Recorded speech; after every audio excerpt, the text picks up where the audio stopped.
तो आज मैं आपको बताऊंगी कि गम्स की हेल्थ क्यों इम्पॉर्टेंट है, गम्स का केयर क्यों ज़रूरी है।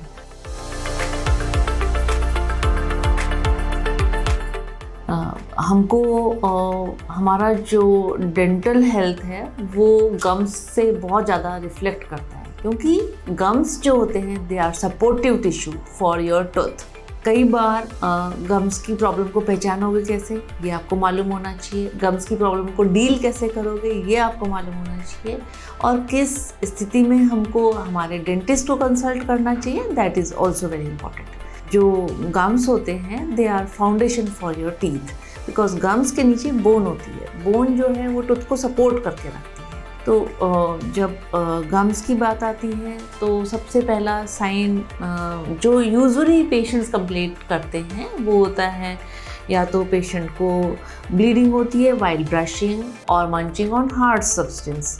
इस टाइम पे पेशेंट को कॉन्शियस हो जाते हैं कि अरे मेरे मसूड़ों में क्या हो रहा है, क्यों ब्लीडिंग हो रही है। वो सोचते हैं कई बार हमको कि हमारे खाने की चोट की वजह से ऐसा हुआ है। कई बार ऐसा लगता है पेशेंट को कि जब हम दबाव देते हैं तो ब्लीडिंग हो रही है, या कुछ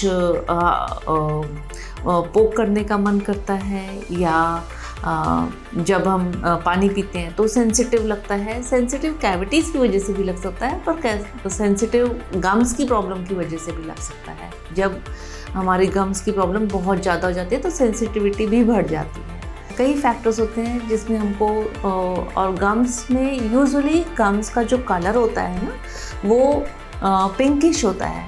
तो means if it is of red colour और ब्लीडिंग गम्स का इशू है तो that red is bad for your dental health. उस स्थिति में आपको आपके डॉक्टर को दिखाना चाहिए। उसमें कई कारण होते हैं। उसके ब्रशिंग का भी वजह हो सकती है। ब्रशिंग मीन्स उसमें धीरे धीरे डिपॉजिट्स हो जाते हैं, जिसकी वजह से गम्स में इन्फ्लेमेशन हो जाती है, सूजन आ जाती है। कई बार जो डिपॉजिट्स होते हैं वो इतना डीप इनटू द टिश्यू में चला जाता है कि वो अंदर जो सपोर्टिंग बोन होती है उसको भी डैमेज करने लगती है। तो हमको प्राइमरी स्टेज में ही हमें अपने डेंटिस्ट को कंसल्ट करना चाहिए, so that they will able to जज कि ये प्रॉब्लम किसकी वजह से है, गम्स की वजह से है या कुछ उनको अंडरलाइंग डिजीज़ है। मीन्स जैसे प्यूबर्टी में जब गर्ल्स में पीरियड स्टार्ट होते हैं तब भी ब्लीडिंग गम्स का इशू होता है। प्रेगनेंसी में जब हार्मोनल वेरिएशन होते हैं तब भी ब्लीडिंग का इशू होता है। और कई पेशेंट्स जो हाइपरटेंशन के लिए दवाइयाँ लेते हैं उनके साथ कई बार उनके ब्लड डाइल्यूटर चल रहे होते हैं, तो उसकी वजह से भी गम्स का इशू होता है। कई पेशेंट्स को जनरलाइज प्रॉब्लम्स होती हैं, कुछ और डिजीज़ होती हैं। मीनोपॉज के टाइम में हार्मोनल वेरिएशंस होते हैं, या एपिलेप्सी के लिए कोई दवाइयाँ चल रही होती हैं, तो उसमें भी कई बार गम्स के इशू होते हैं। तो they are lots many factors, so your dentist can able to जज देम कि why there are so many problems.